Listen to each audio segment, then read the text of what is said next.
Hello, everyone. Welcome to the LBJ School of Public Affairs for this American Compassion recording. Thank you so much for coming. I'm Rebecca McEnroy, and I have the honor and pleasure of hosting the American Compassion series.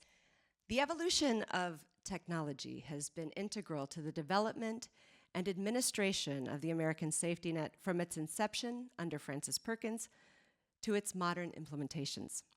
In the 1930s, the establishment of Social Security presented an unprecedented administrative challenge, managing records for millions of individuals. To address this, the Social Security Administration partnered with IBM to develop a machine designed to read and organize punch cards efficiently. This innovation enabled the Social Security Administration to systematically process vast amounts of data, laying the groundwork for the program and IBM's success. Out of this inventive group at IBM, Perkins found a way to solve a seemingly intractable management problem. And Perkins concluded, "We will go into the future a stronger nation because we have this basic rock of security under our people." Today, technology continues to play a pivotal role in enhancing the efficiency and accessibility of social safety net programs, but the problems are not just managerial. Each year, approximately 70 out of 335 million Americans experience a crisis requiring a social safety net for support. While around 37 million Americans officially live below the poverty line, the U.S. population faces instabilities that this number doesn't reflect, underscoring that economic hardship extends far beyond traditional poverty metrics.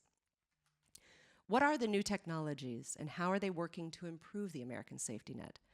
What are the challenges companies, healthcare systems, and communities face in improving access to care? How do we ensure safe and comprehensive access to care? And how do we measure success? Here with me to discuss social care in the digital age, nurse and vice president of nursing at Epic. She's also an integral part of the world's most extensive healthcare software system, Emily Barey. Welcome. Thank you. Thanks for having me. Are we doing introductions across the board? Across the board, but awesome. but thank you for your enthusiasm. Yes. I appreciate that. We also have here with us Chief Operating Officer for Findhelp. He's working to connect all people in need to programs that serve them with dignity and ease. Jaffer Traish, welcome. Thank you. Yes. And beside him, we have the Assistant Dean for State and Local Government Engagement and Professor of Practice right here at the LBJ School and at the Steve Hicks School of Social Work, Sherri Greenberg. Welcome. Pleasure to be with you. Last but not least, as I turn the page, hopefully, somewhere in the near future, nurse, president of the Texas Nurses Association, and chief nursing officer at Hippocratic AI, Amy McCarthy. Yes. Welcome. A big round of applause for our panel. And two nurses on this panel, which is very exciting. Amy, I'm going to start with you because I really would like everyone to talk a little bit about how they're coming to this conversation, what role their work plays in shaping the American safety net, and kind of what their day-to-day is like. And your role is very new at Yes. Hippocratic AI. Yes. Talk a little bit about how you're coming to the conversation and what you do. Yeah, absolutely. Well, I'm coming to the conversation first and foremost as a nurse, but as you mentioned, I am the Chief Nursing Officer of Hippocratic AI, which is a company that's been in existence for about 2 years. It's a mid-sized startup that's using generative AI and agentic AI to try to solve some of the equity issues in healthcare. Agentic AI is a very new technology for us, the use of AI agents and how they interface with people, with patients, and how do we do so in a safe manner. And so what's been exciting about the role, I've been in it for about 6 months, is using a lot of my clinical knowledge, just years of experience in for-profit, nonprofit, and public health, to be able to come at this conversation and say, you know, how do we use this technology in the best way to address so many of the gaps that we have in healthcare today? And they're numerous. I mean, I can tell you most of my career has been in that acute care setting. This is my first jump into industry. industry. And so, to have a foot in both worlds, not only as the CNO of Hippocratic, but also as the president of the Texas Nurses Association, where I get to represent the over 450,000 nurses across the state, it's an interesting place to be able to meld all those experiences and really be able to advocate for nurses and for patients on a daily basis. Yeah. Sherri, what about you? You're not only working with students, but you work on a lot of boards and with the Texas legislature. Talk a little bit about your work. Certainly. This has been a longstanding passion of mine, beginning actually when I finished undergraduate school, working in research for about a year on continuum of care in Texas. And so that has really stayed with me throughout my career, whether it was in the Texas legislature or here at the LBJ School of Public Affairs, where I do research and teach courses that involve the social determinants of care and other facets. And of course, being in local government myself was an integral part of this experience. For 8 years, I was on the board of Central Health, which is our healthcare and hospital district here in Travis County, serving people of very low income. And as it so happened, I was chair of it for 2 years during COVID. So I saw firsthand many of the needs of the social safety net and the social determinants of care. Yeah. Jaffer, how about you? You're with Findhelp, but tell us a little bit about what your daily work is like and what problems you're looking at and how Findhelp is solving those. Yeah, thank you. First, thanks for hosting. It's wonderful to be here with such a great panel of folks. I'm passionate about how technology can help us solve the information problem of what help is truly out there for someone. And I think we're still solving that in this country today. Many of us would still have a challenge today just understanding what services are available to us. And then how do we speed up the decision about how to connect the person to that help? How do we help them understand what they're eligible for and make that a faster process? And lastly, we're working to use technology to bring dignity to that experience, protecting their privacy, ensuring they know who's using their information and how, and really changing the experience of finding and accessing the help that people need. And we definitely want to dig into that a little bit more. But Emily, talk a little bit about the work that you're doing at Epic. I mean, Epic is epic, and it's everywhere. And so your role is very integral into how this interfaces with not only the patients, but also the healthcare providers. Talk about that. You bet. So one thing to know, I think that's pretty unique about Epic is when we started in 1979, the patient was in the middle. And that was a very unique place to be from a database management perspective. So we've always been thinking about the whole person from the very beginning and everything that wraps around that person as their story. So fast forward, to current day, one of the things that we really care deeply about is shifting this paradigm away from electronic medical record to really comprehensive health record. And what does that mean? And of course, a lot of what that means is including social needs, people's situation in life. How do they meet their needs? How do they take care of themselves, their loved ones? And all of that goes into a plan, which we're the keepers of, but also the engine to share that plan through interoperability and interfaces, like with Findhelp and so forth.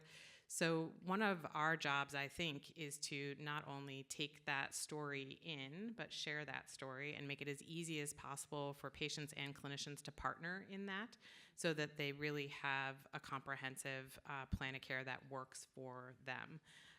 So my role from a nursing perspective is, as you can imagine, and similar to Amy, I think inherent in being a nurse is being a patient champion and being a team champion and really understanding that that team could be doctors, nurses, social workers, but also family members and caregivers. And so how do we do that? So we're really, I think, that engine and part of my role is advocating for making sure that's all coming together, both here and abroad. So looking forward to sharing more. And you all touched on it a little bit, but let's expand. What are the shortcomings as you see them of the American safety net as it is today? Are people getting the care they need? Where are they getting it? What are the challenges? And what are the opportunities? Amy? Yeah, it's an interesting question. Just in my direct care experience, I'd say it's still a challenge today. A lot of these services are very siloed, and when you think about the patient who's leaving the care, whether it's the hospital system, we're trying to get them all the resources they need and signed up, but a lot of that onus does fall on the patient. And if that patient doesn't understand the system, and healthcare is complicated even for nurses to understand when you think about it. And so for the average layperson, how to be able to navigate all of these different systems, especially systems that may not talk with one another, and ensuring that you stay up to date with that. I mean, it's not always the case that we live in a society of instant gratification, right? But these systems aren't necessarily designed for that. And so that would always be a challenge for my patients. And it's why, the work that I do today in the development of AI agents is so fascinating, because when I would discharge patients home, that was usually the last that I'd see of them, unless they came back to the ER or they were a frequent, readmit, especially in my clinical background of women's and infants. And I'd often would try to load them up on all the resources, all of the things that they needed, but didn't know what happened to them after that. And so, through the use of AI, we now have the potential to be able to do way more frequent touch points than we've ever been able to do. And that's exciting to me, right? Because that could help to really bridge this gap and really try to figure out how do we get patients engaged in their care, and when they're struggling to connect the dots, how do we get them the resources they need in their community, where they are, or surrounded by people who can help them, and do so in a quick way, right? Because the risk of waiting for people to call back or to get where they need to be, the longer a patient waits after a hospital discharge, the higher the potential that there could be a readmission, there could be just an increase in the acuity of their care, and that's what leads to a lot of the issues in chronic care management today. And I mean, just give a couple statistics on, you're able to maybe follow up as a nurse directly with how many patients versus what you can now follow up with using these AI. Absolutely. So when I was a women's and infants nurse, so I was a mother-baby nurse, and so I had postpartum patients.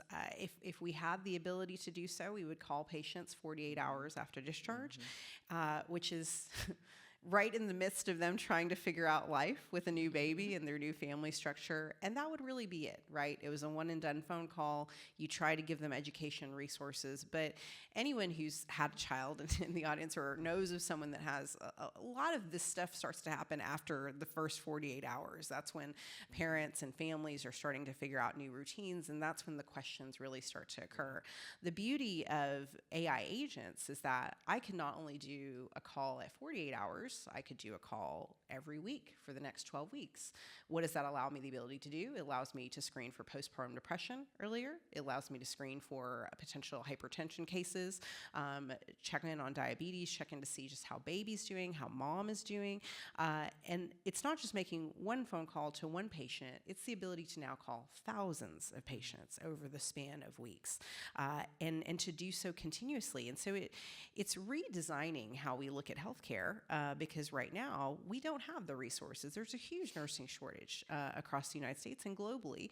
And so when I look to solve this problem, I look to see how can we use the healthcare workers that we have today, but augment their ability to do the care, right? All of us, and I'm going to speak to myself as a nurse, and Emily, I'm sure you agree too, we went into nursing to help people. We want to really influence and impact a person's life and ensure that they are headed out to take care of themselves in the best way they possibly can. And I felt a lot of moral distress as a nurse, especially as I went into my career, because I couldn't reach people in the way that I wanted to reach them.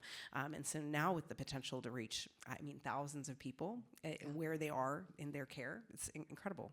Yeah. Go ahead, Sherri. You're nodding, and I feel like you want to get in here. Well, I would say that technology has promise and peril. And I have, alongside the other endeavors that I have pursued, I have been doing technology policy for many years.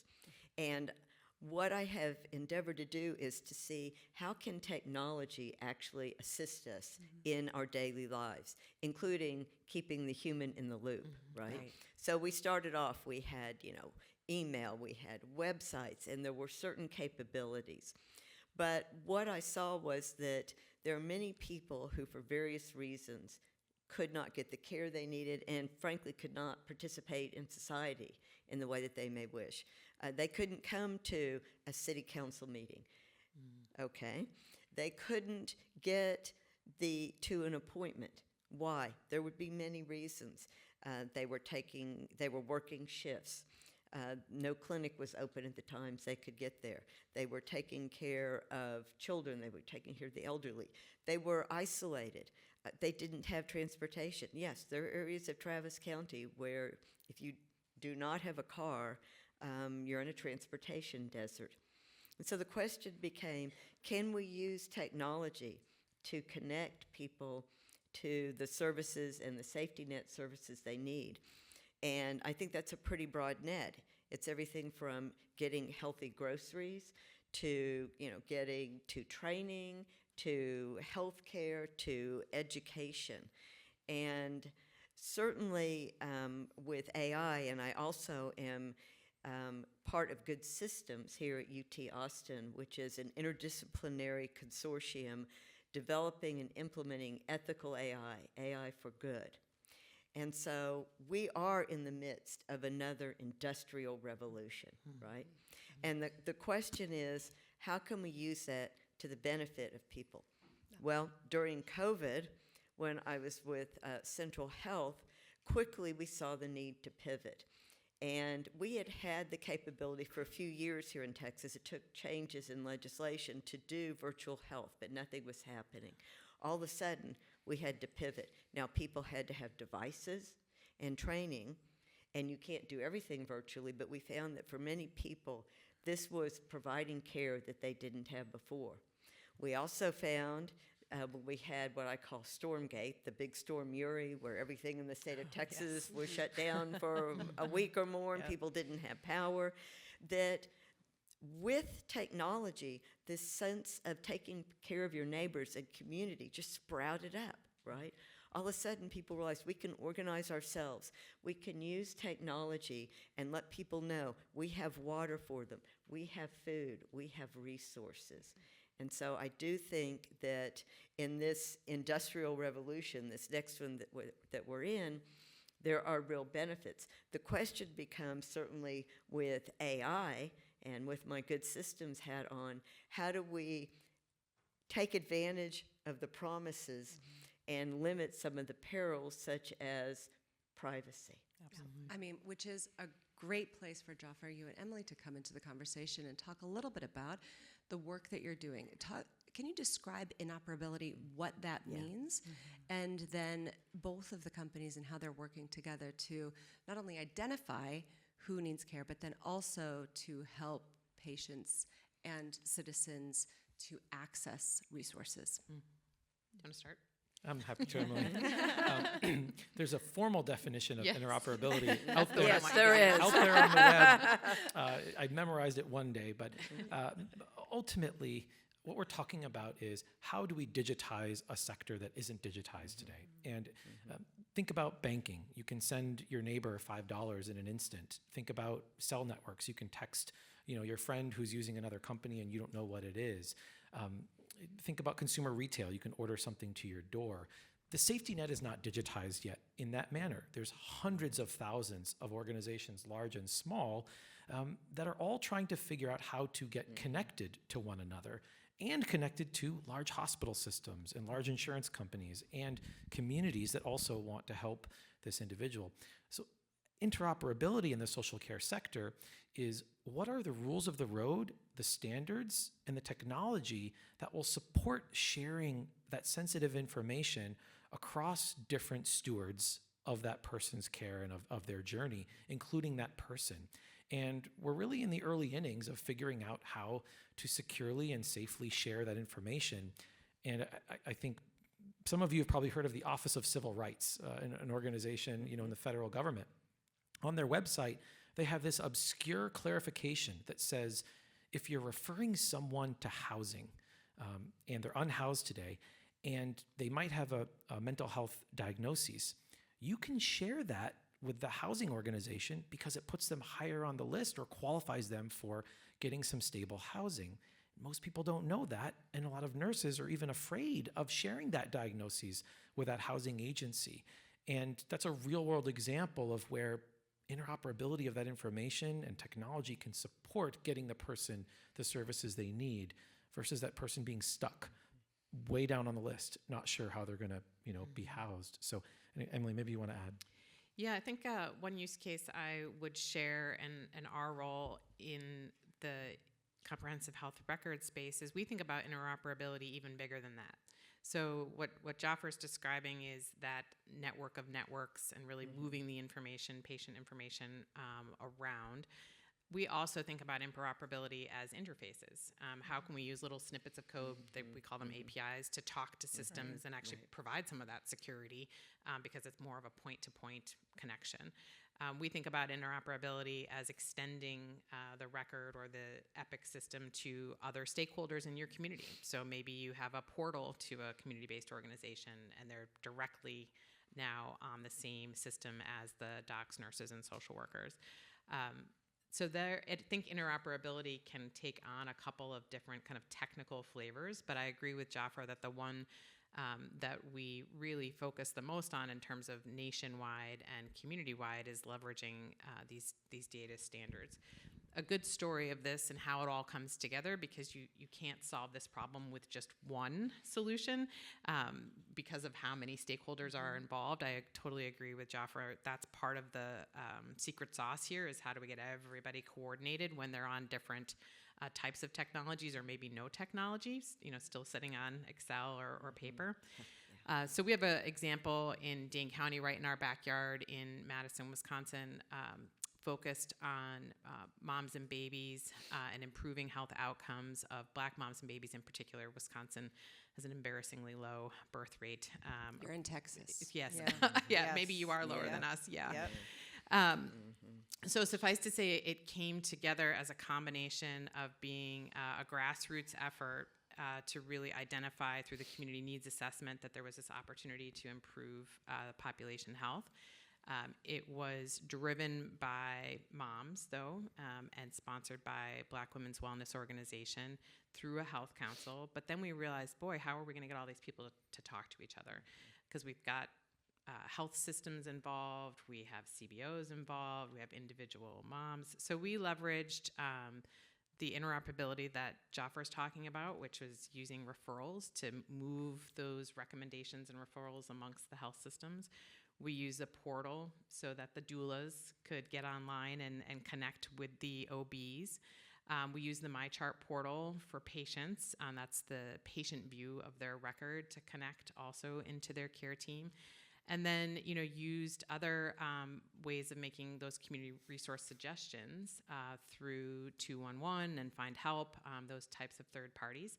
So it really ends up being, I think, when you say interoperability, it's important to know that there are just so many connections that have to be made and so many handoffs that have to be made reliably to really pull it all together for the person and the larger plan. Yeah. And within that system, you're talking about a lot of people looking at your information, a lot of people looking at your data. Privacy.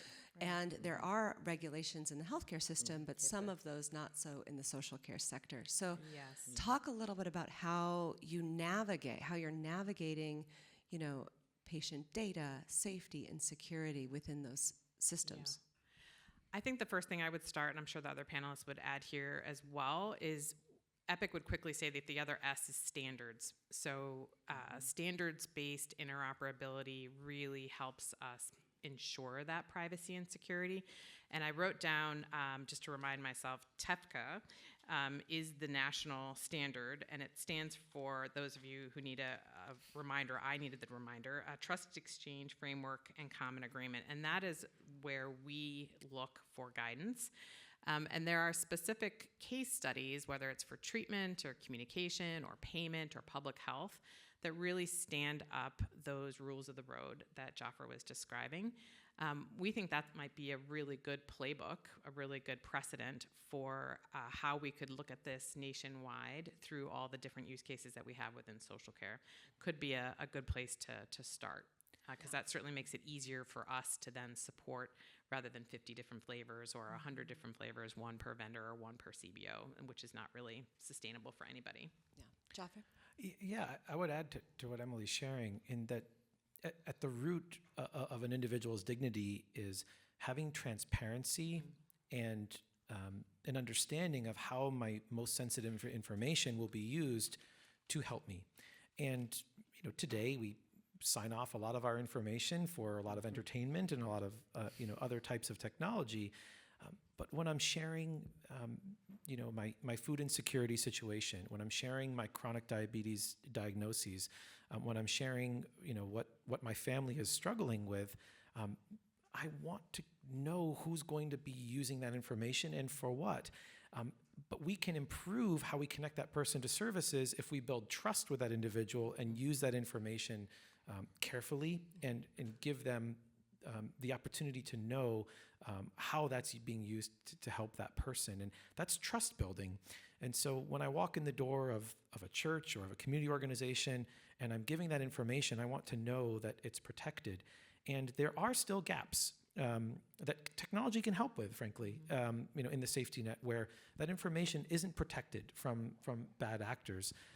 But we help build trust by providing better technology to collect consent, to track where that consent goes, to give the person kind of a view into how their information is being used. And I think Epic may be working on some of those things as well. So I think we're getting closer to that world. Yeah. Yeah, one thing I would just add on that point is we are recently adding a feature in that MyChart patient portal to allow people to not only see where their record has been shared, which has been there for a long time, but now they can revoke that consent or provide that consent on their own. So it used to be you had to go down to the Health Information Medical Records Department, fill out a paper, and decide whether you wanted your record to be shared. Now, being able to put that right in the portal means it is truly in there, not only transparent, but it's in their hands to take action. And I looked at some stats. We have over 190 million people using MyChart as a patient portal. And of those, it's pretty equitable distribution in terms of commercial payers, Medicare, Medicaid, and self-pay. So 40% of those who are using Medicaid, for example, a group that you might not think would be particularly tech literate or have access, but still most people have a phone in their hands, are taking advantage of that. So that transparency and that ability to act independently through MyChart from a privacy perspective, we think will be a really important step forward in this space. And you spoke to, anonymity. Like who knows this information? Maybe I don't want my neighbors to know. But there's also an element, especially when you're interacting with technology in terms of AI, where you want to know, okay, there is a human on the other side of this, and they have my back. So, Amy, talk a little bit about how you build in that dignity and that personal experience into the AIs that you're building. Absolutely. There's a lot of conversation around this in the AI space today of how humans interact. What does that look like as we continue to grow that sector?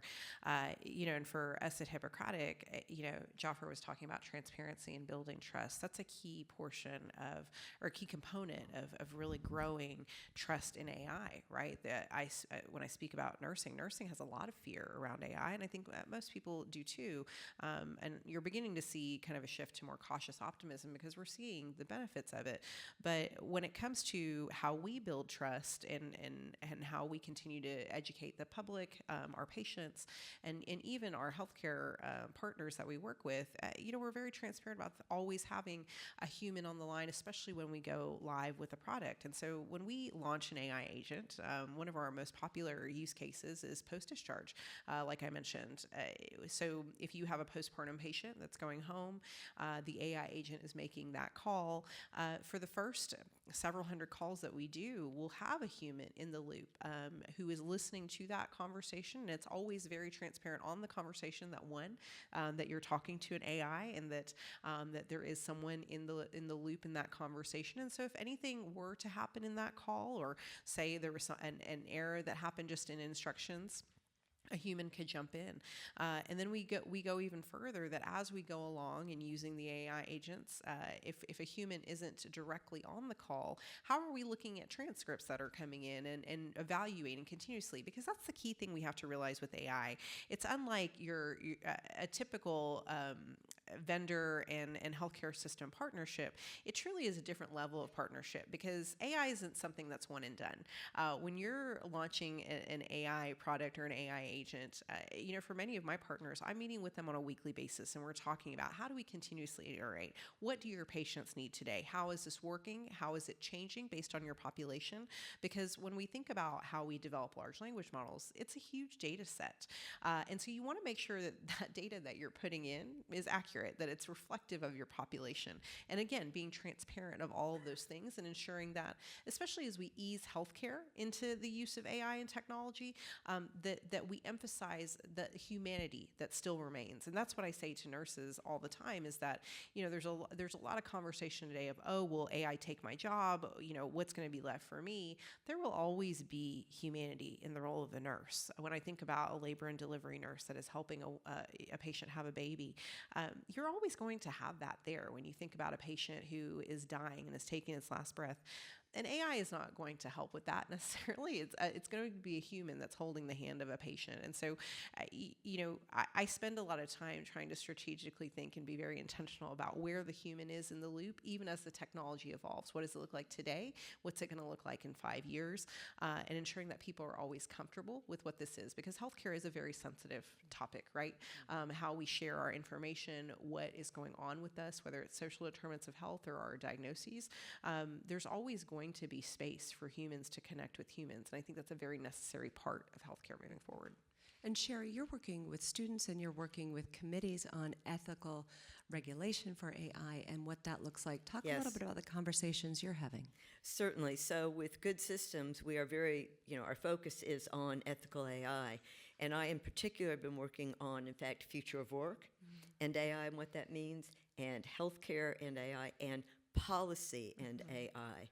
And this is really, really important. The National Science Foundation has a division, NIST, that promulgates policies regarding technology and safety, and AI and safety. They have a risk mitigation model.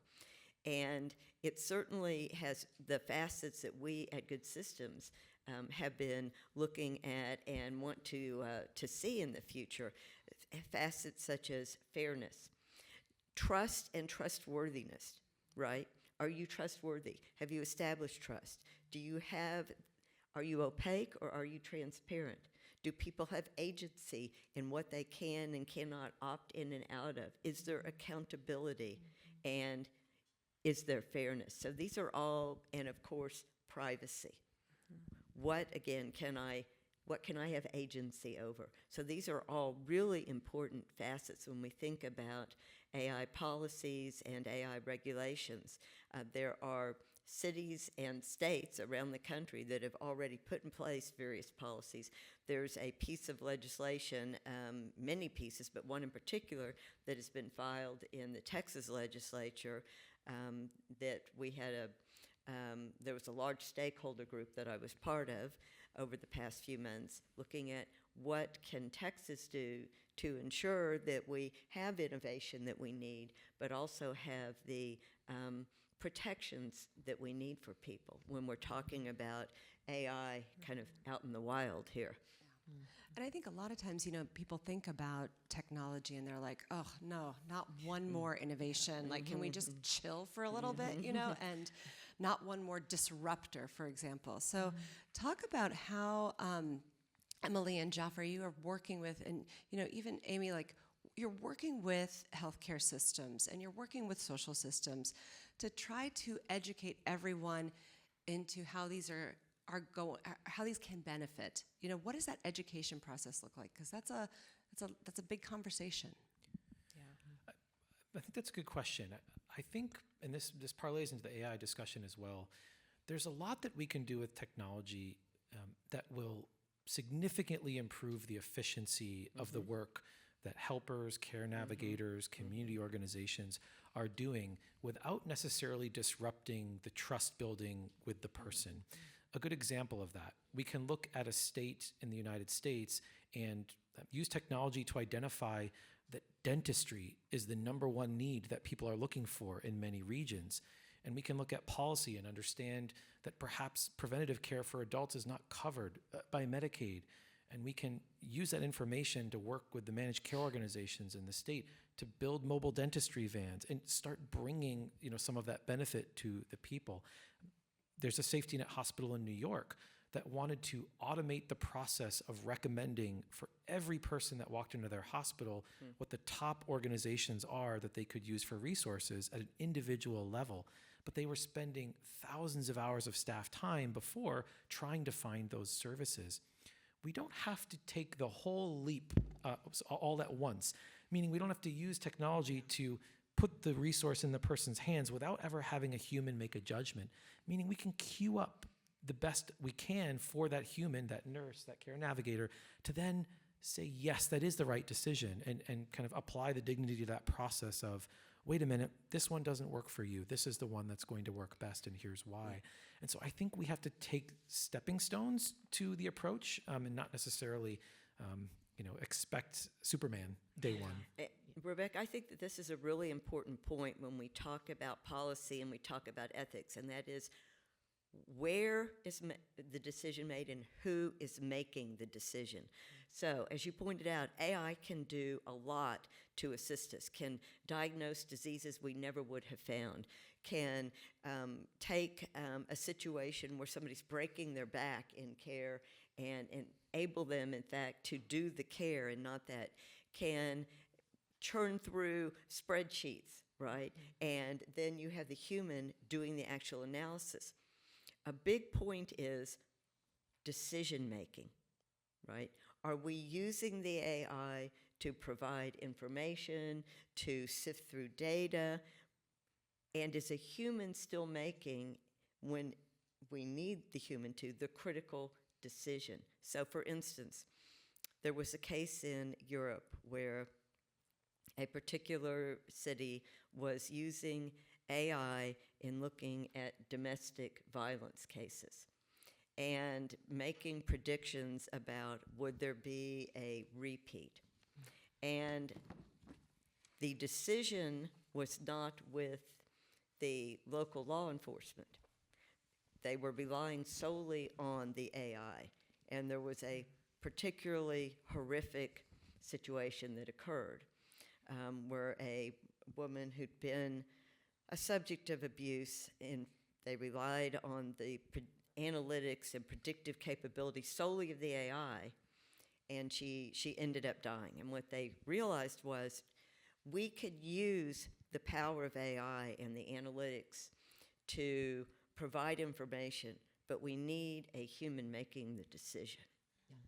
And I think, that is why, the ethics around nursing care, the ethics around healthcare are there. Technology is going to change, but talk a little bit about, the work that you're doing with nurses and with healthcare workers in order to kind of get everybody kind of on the same page in terms of what they're seeing. Yeah, absolutely. I don't know of an organization that has said we are house-wide going to adopt a particular feature related to AI. I think to Jaffer's point, and others on the panel, you are educating about what it is, what's the impact to your practice, what are you accountable for.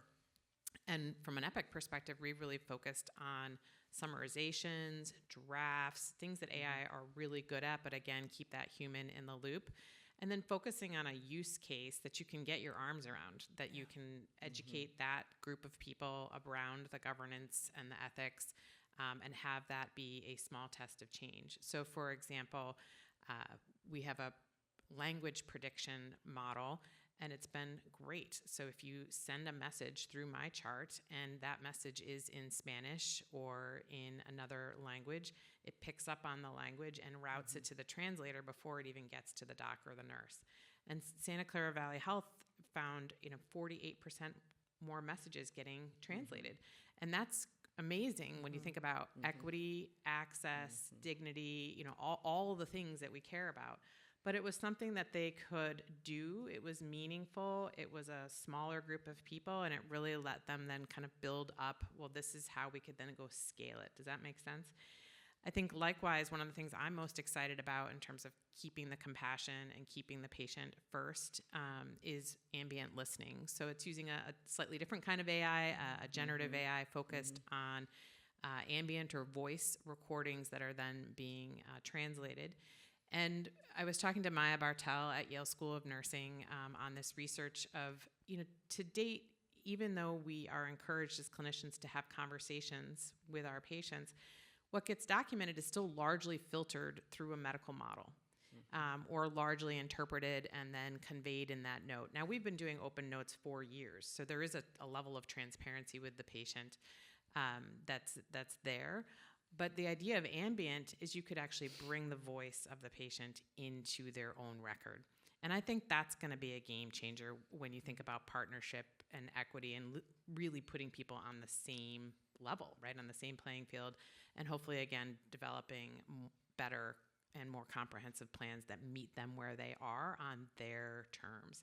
So I'm pretty excited about that as a really positive way of using AI, and we're already seeing that in the exam room, and we've just started to see it at the bedside as well with some early adopters.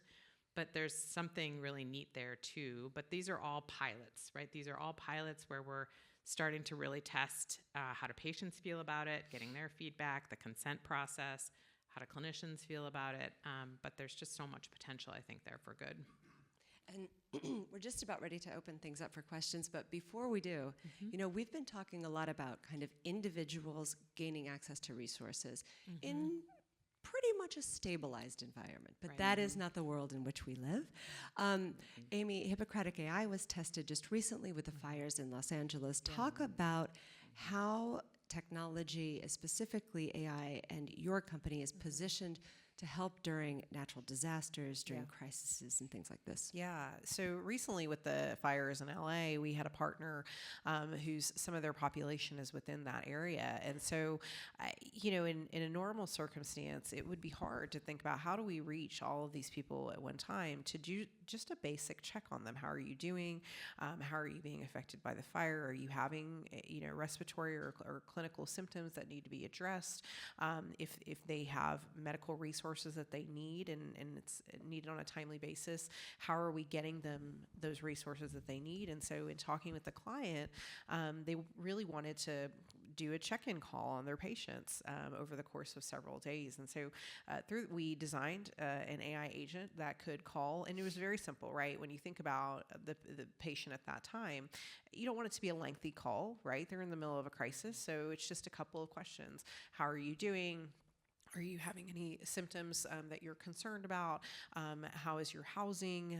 Do you have the medical resources that you need? And it's a very short call. But think about the impact that has, right, to you as a patient, that your healthcare provider is checking in on you in this moment of crisis. And we're able to do it in mass scale. To give you an example, we launched that call at about 4 p.m. on a Wednesday, and we're able to call about 1,000 patients in about an hour. And again, not all of them will always pick up, but that's the beauty of this, right? And then we were able to get those that needed medical resources or weren't feeling well, and were in direct line of the fire, medical resources, right? Connect them to a nurse that's at the clinic, or tell them where the nearest shelter is, or give them the resources that our partner had provided to us. And it's relatively easy. I mean, I have to give our engineer and development team a whole lot of credit. The ability that they have to be able to create kind of a script writing tool that I, as a nurse, can write a script and have it developed in about 30 minutes. We test through it. We do our evaluations. I have an entire team of nurses. That's one of my favorite parts of my role, is I have a team of nurses who are evaluating and making sure that at the end of the day, these calls are safe for patients, but we're able to do it quickly and launch just a resource. And, the feedback initially that we were finding from patients and that the partner was finding is how much it meant to them. to have this call, right? Not everyone is affected, not everyone picked up, but at least our ability to be able to do that now in these types of disasters, hurricanes, tornadoes, heat waves. I mean, I think here in Texas, heading into the summer months when we have 110 degrees, how do we make sure that people are aware and that we're able to really practice preventative measures as opposed to being a reactive healthcare system, right? Our model is very much based in sick care. That's how we're rewarded from a reimbursement system. So how do we start to shift that culture and be able to catch people where they are in their moments of need? Okay, there's so much more to get to, but I will open it up. We have a question that came in from one of our podcast listeners. How can I see who has access to my social care data? On the flip side, how can I access all of my personal social care data to see my own history? Maybe Jaffer, you could speak to that. Yeah, so I think we live in a world with regulation that's confusing to the person on the street. And what that means is, in healthcare, for example, if your doctor's office makes a referral for you, that record might be in the chart. And if you have access to the chart, you can go there and see that information. If you walk to a community organization, they may make a referral in another system, and you may or may not have access to that system. What we're doing at Findhelp is making sure that there's at least 2 layers to view your information. One, that's your own work on your own behalf for you and your family. So if you log into a system, make your own referral, it's private, it's for you, you can see your whole history, no matter if you went to California, Massachusetts, or Texas to receive services, you can see everything because it's your control. But you are reliant on a lot of the other systems out there where you go receive care to have those connections. So there is still some fragmentation, but I think systems that are national, like Epic, like a Findhelp, are working to make sure you can see your whole history, no matter where you've been seen. Emily? Sure. I think, as Jaffer mentioned, at least from an Epic point of view, you can see your record through the MyChart portal, and actually the standards now from a regulatory perspective are, we call them info blocking, or that's the policy. That's now a requirement to share your record. So you should be able to see what's been captured. And then in terms of what's being shared, again, within the portal, or you can request it if you're not a MyChart user, we can tell you where your record has been shared. And again, that ability to have you grant that consent or revoke that consent for sharing is pretty critical. And that's also very soon will be available to you in MyChart as well. We have a question. Go ahead, sir. Yes, thank you. My name is Ken Flippin, LBJ grad, and I work at the legislature as a policy consultant for mostly environmental nonprofits.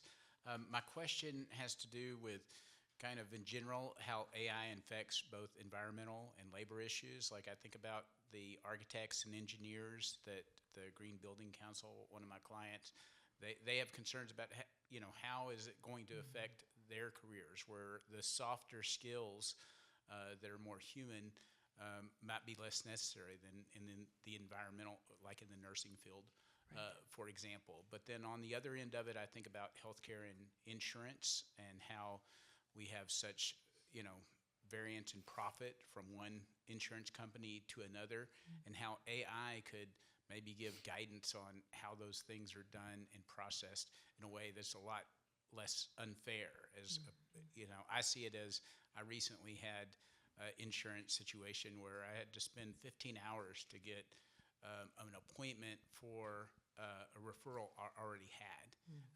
And it's just, a lot of those issues, AI seems like it could be both used to drive down labor necessity, which could also drive down wages and so forth. So there's a lot of the negative sides. And so anyway, a lot of my clients will be interested in being involved with the AI continuum. And I'm just wondering y'all's perspective, especially about labor and particularly about how it could affect like insurance and regulations, those areas.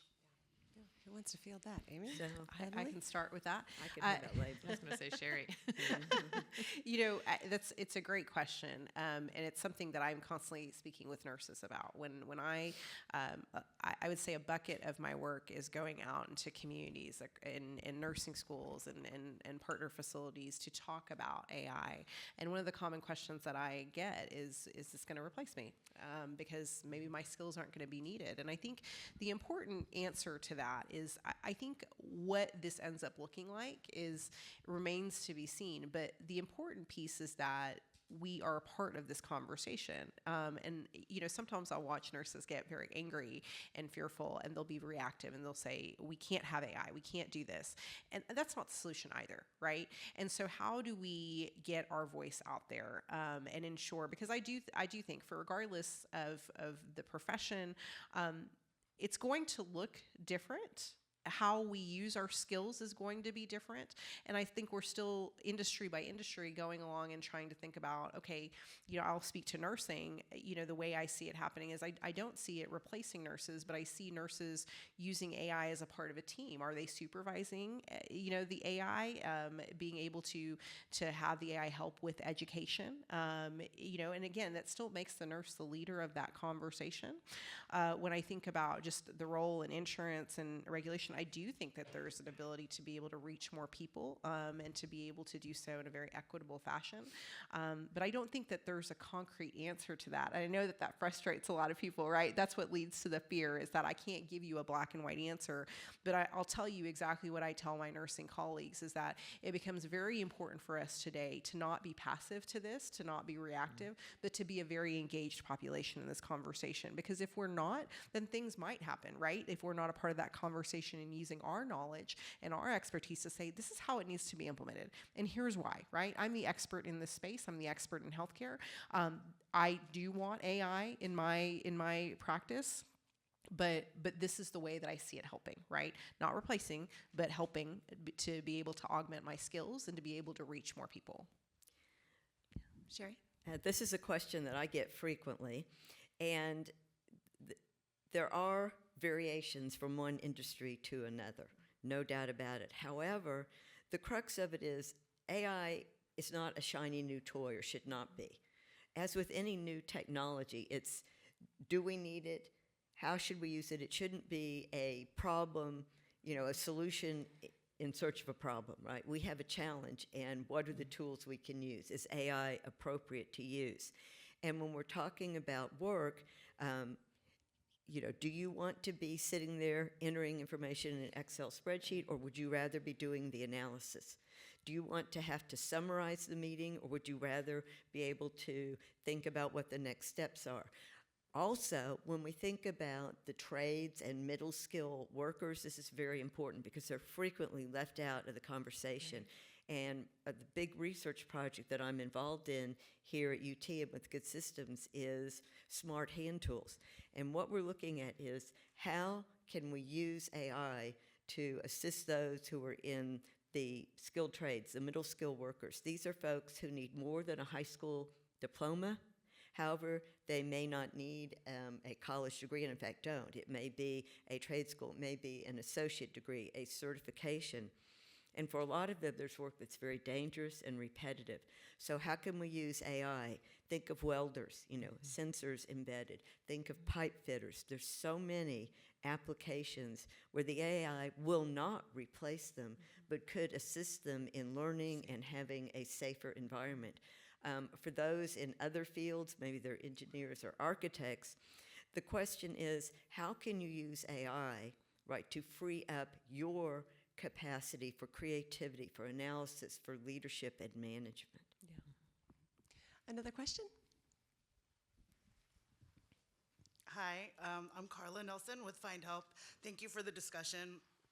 I'm reflecting on Jaffer's early comment about how the social safety net is not yet digitized. And then I think about healthcare, which very much is and always evolving. But part of the reason for that is that there has been significant investment in that digitization, including federal requirements and dollars and incentives. And we just don't have that equivalent for the social safety net. So what could that look like in the social care sector, and how can we engage the community-based organizations that do provide that human element? We really need them to provide that human piece. So how do we engage them in this digitization absent some of the funding opportunities we've seen in other sectors? Yeah. Jaffer? Yeah, sure. I'll start. I think there's something like $1 trillion of philanthropy and money is going into the social safety net aside from what we know as traditional government benefit funding or government programming. That's an enormous amount of money. I think many of us know some of the top philanthropists in the country, Mackenzie Scott, others, for example, who have put billions of their own dollars. I think we have to ask a hard question of, are those dollars going through 3 or 4 places before the service gets provisioned and delivered for an individual? And what will the safety net, or what should the safety net look like in the future? And it may look something like this. It may look like state benefits that are more efficiently applied for, provisioned, and delivered than they are today. It may look like a marketplace of goods and services that people can receive much more quickly than a long application process or going through 3 or 4 community organizations and months of eligibility determination. And then also still a philanthropic nonprofit safety net. And today we don't have that. It's not efficient, it's not all 3. And so we end up with $1 trillion filtering through many, many organizations. And unfortunately, sometimes, people who take money and use it not necessarily for the good of what's intended. And so I think we have an opportunity to provide better oversight of that level of funding and use technology to more directly provide a service to an individual. Another question? I'm Aaron Gray with Findhelp. So when one of the, I think, motivations for this podcast was to understand people that have dedicated their lives to helping others and fixing the safety net. And I was driving to work this morning listening to a biography of Benjamin Franklin. And it was one of his early letters. What's really interesting is he used to write these letters to his own newspaper and share his opinions. And he was talking about the time on how printers were criticized, and he shared this parable. He said that a father and a son were traveling, and so they started out by traveling where the father was riding on the mule and the son was walking next to the mule, and he was criticized. And so the father walked next to the son rode on the mule. They went a few more miles, and of course they were criticized for that. They eventually both rode the mule, and they received criticism for that. And then finally, they both walked with the mule next to them, and they were criticized for that. The moral of the story is, no matter what you do, you're going to be criticized. Yeah. And I think everybody on the panel today has put themselves out there in a way. Certainly, say hello to Professor Greenberg. I graduated 20 years ago. We're having our reunion at the end of the month with Ken, which was a year behind me. Haven't seen him in a long time, which is good to see him here. But I'm curious because all of you all are out putting yourselves on the line. Certainly Emily with Epic, who is early trend center and making these very difficult decisions and also being subject to scrutiny sort of after the fact. Same with, an elected official, same with, running an association and working in an area that is highly the Wild West. Yes. As human beings, how do each of you cope with that line between, hey, I gotta do something, it would be irresponsible not to use some of these technologies to help, knowing full well that there will be naysayers or others that might sort of come after the fact. And I'm just kind of curious how you all bridge that as the human beings inside of you, and maybe not necessarily for the companies you represent. That's such a good question, first Yeah. of all. It's funny, that's constantly in my head on a daily basis. As the chief nursing officer of an AI company, it's an interesting place to be. When I will tell you that when I left my previous role as a director of nursing over women's and infants, which was 6 months ago, I got a lot of flack from people, my own colleagues, who were like, "Why are you doing this? Why, there's almost a wanting to stay within the traditional realm." And Emily and I were talking about earlier, it can be very lonely to be in this industry and to not have that support.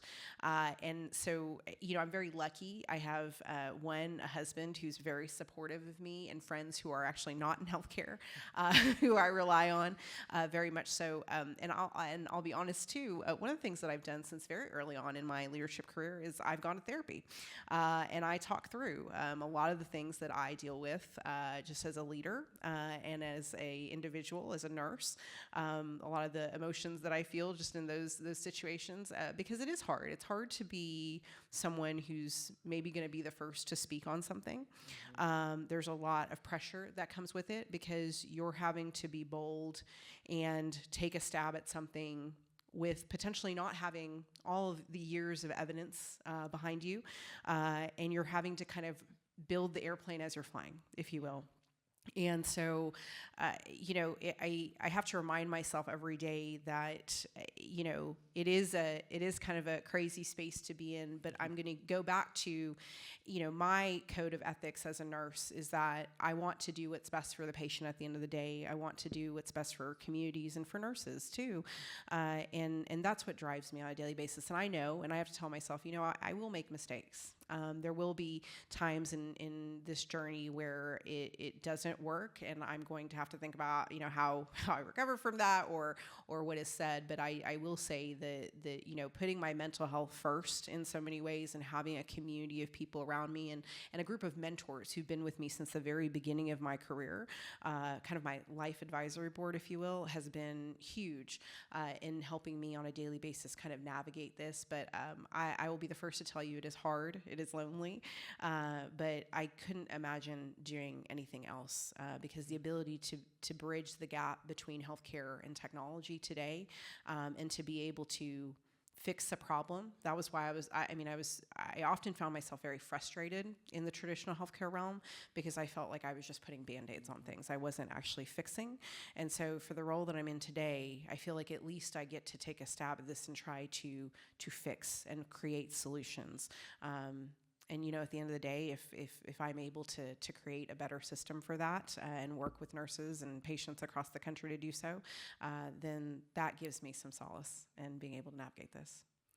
You alluded to elected official, and yes, guilty as charged. I did spend 10 years as a member of the Texas House of Representatives, and in that arena, your parable was very meaningful to me and still is. When you're elected, 51%, let's say, of the people voted for you, and 49% were not in favor of you, right? So you have to come to terms with that type of situation where you're not going to please everyone. And when I have looked back over my career, I started on Wall Street. You really have to, I think, always keep in the forefront, what am I doing and how can I help the greater good, right? And does technology have a role in that? And if it does, what is the role? And that's really been, I think, my guiding star. What can we do for the greater good, and how do we accomplish that? And when we think about technology, I always look back to history, right? We've had industrial revolutions before this one. So what can we learn from that? What was the help and what was the harm? And in my work with good systems, and people, in the community may say, oh, you're working with AI, that's terrible. Well, there's, as I said, the promise and the peril. There are so many promises and things that we're finding, for instance, in healthcare, in actually treating and helping people. Are there perils? Yes. So what are they? How do we identify them? And how do we not be reactive, but be on the forefront and balance those issues is very important. It's not all one way or the other. You're not going to not have AI. It's here, right? And so the question is, how do we have AI for the benefit of people? Yeah. Emily? I would just say it's all about science. So computer programmers are scientists, nurses are scientists. There is a methodology to all of this, which includes a lot of measurement. And at the end of the day, the measurement is then what drives you to ask the next set of questions to get even better, whether it's more transparent or more accurate or more automated. But I sleep well at night knowing that we are following a scientific methodology of trying new things, getting feedback, and then iterating. And a big part of that is listening. So listening to patients and listening to clinicians and listening to community members right alongside, so that sort of subjective input right alongside the very objective input of how the math works, whether it's programs or predictive models, et cetera. So for me, it's just about continuing to iterate on the scientific process that allows us to go forward, and then we share what we learn in the hope that policymakers and others, philanthropic folks, will pick those use cases up, pick those gems, those exemplars up, and then run with them to scale. So that's what helps me sleep at night. And thanks for that question. It was a really good one. Jaffer? I mean, I'll keep it brief and maybe be off script here, but for 40 years, I hadn't figured it out, and then Aaron Gray taught me that I should get a puppy, and so I got a dog, and now I sleep well at night. So, yeah. With the puppy. That's Okay, right. good. Yeah, So, Puppies are wonderful. yes, I also have 2 puppies. They sleep very well. it helps. So let's close. We're almost to the end of the conversation, and this leads into it because, of Yeah, course, it does. no good deed is going to go unpunished. But how do we look at success? How, from a company standpoint, from an individual standpoint, as a nation, how do we gauge success, and how are you all thinking about it, Amy? Yeah, when I think about our company and the use of AI agents, for me, success looks like being able to bridge the gaps that we talked about today, to be able to have more frequent touch points with patients, not in the hospital, but really shifting our focus to community care and treating people where they are, when they need it, and solving this problem once and for all. Because as a nurse, I over the last several years started to see the acuity of patients start to skyrocket. People would come in very, very sick, and that's not sustainable. And what that tells me is that they're not caring for themselves in their community. They're not getting resources in their community, and so they come to the hospital way worse than they should be. And so, for me, using AI for the good to be able to keep people in their homes, increase quality of life, and keep them around their families and their communities, that's going to be success for me. Sherri? Well, there are many ways to measure success. And I think that we need to start with a base that will allow for success. How do we involve the community, true community engagement? How do we involve stakeholders? How do we listen? Those feedback loops, being proactive and not reactive. And how do we use human-centered design and keep the human in the loop? And when we've done all that and we're implementing a new technology, let's say with AI, what are the measures we use then to look at performance? And in my teaching, I talk about 2 basic kinds, output measures and outcome measures. I'll make this brief. Output measures are counting, right?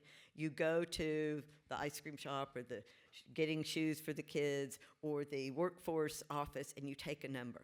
At the end of the day, somebody says, oh, we served X number of people. That's a counting mechanism. I ask my students, what's the so what? What did you achieve? What was the outcome? What I want to see are those outcome measures. What was the effect and what did you achieve? What was the outcome, not just a counting mechanism? Jaffer? I think success for the company is building a safety net that works for all people, and I think that's going to continue to be our mission. I think success, though, ultimately for the safety net will keep changing based on what's possible with technology, and technology will keep changing and pushing us. I think ultimately success for all of our work together will be convening. It will be bringing the stakeholders with different incentives, different, outcome, expectations into the same room, not just metaphorically, but physically as often as possible, to work together. When we're working on our own, we're competing. When we're in the same room, we're cooperating, and I think that's what we need to do. Yeah. Emily? I was just thinking, the first thing for me would be just having the metrics to begin with, and not technology for the sake of technology. I think too often we are throwing, a tech solution without having a real problem or understanding the problem you're trying to solve and who you're trying to solve it for. And if that person is not there to help evaluate, is this really working for me or the team? Just even starting there would be successful. I think sometimes we need to slow down to speed up, and it's some of these fundamentals of getting that right at the inception that would really take us, I think, a lot further faster if we did some of those basics. Well, in our next conversation for the American Safety Net, we will be talking about who's doing it best. So hopefully continuing on the conversation of success and what it looks like and what it could be. So in this note, I would just like to thank everyone for joining us. Amy McCarthy and Sherri Greenberg, Jaffer Traish, and Emily Barey. Thank you so much for coming, and thank you to everyone for coming. Please stay and have a sandwich and talk to some of our panelists. And for now, thank you and good night. Good afternoon.